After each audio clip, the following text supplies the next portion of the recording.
it's not likely to be much of a surprise, having gone through the last couple of lectures on supply and demand, that we can put these two curves on the same set of axes. After all, we had price and quantity as our axes, and both the demand curve and the supply curve were shown on these axes previously. Notice that we've got the demand curve here labelled with a D, the supply curve labelled with an S. These are pretty standard labellings for these curves so that we can remember which one is which. Now, as you look at this graph, I can just about guarantee that you are looking at it saying, hey, I bet there's something special about that middle point there.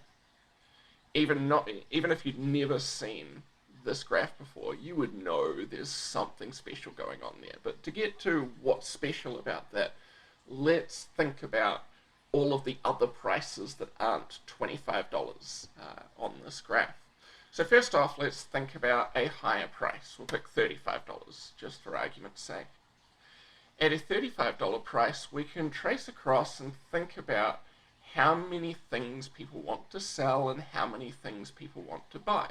So on the demand curve, we can look at the price of $35, see that corresponds to a quantity of 5,000, and we interpret this as 5,000 people want to buy the thing that tickets, in this case, at a price of $35.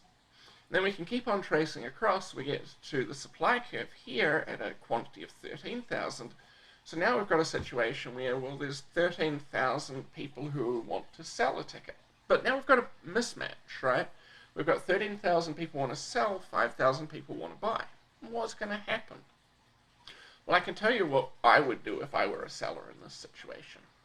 I want to sell my ticket, and I know that if I keep the price at $35, well, there's a real good chance that I'm not going to sell it, because there's going to be 8,000 of us who can't sell at that price. We call that a surplus, the number of things that are going to go unsold. So now, as a smart seller here, I would think to myself, you know what, I'd like $35, but I'd really like to make sure that I sell my ticket. What if I drop my price down to like, $34, $33, something like that?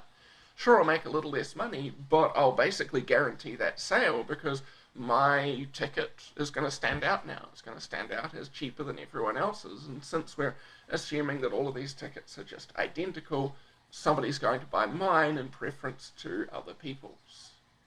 Now, would you do this as a smart seller as well? I suspect you would.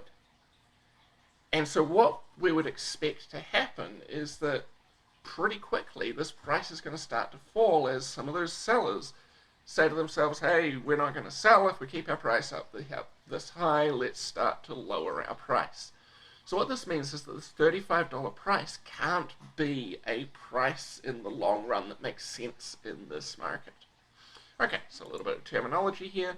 We said that we had a surplus there. A surplus is just a situation where quantity demanded is less than the quantity supplied. It doesn't mean strictly that there's too much of this product. It just means that at this current price, there's more people who want to sell than want to buy. To illustrate the fact that surplus doesn't necessarily mean there's too much, let's suppose we put in a minimum wage of $100 an hour. No one's allowed to work for less than $100 an hour. Would you want to sell your labor at $100 an hour? I bet you would. I would too. That would be awesome. But we'd find very few takers for our labor, very few buyers of our labor. So we would end up with a massive surplus in this labor market. It's not that there's too many workers, it's that the price means that too many people want to sell compared to the number that want to buy.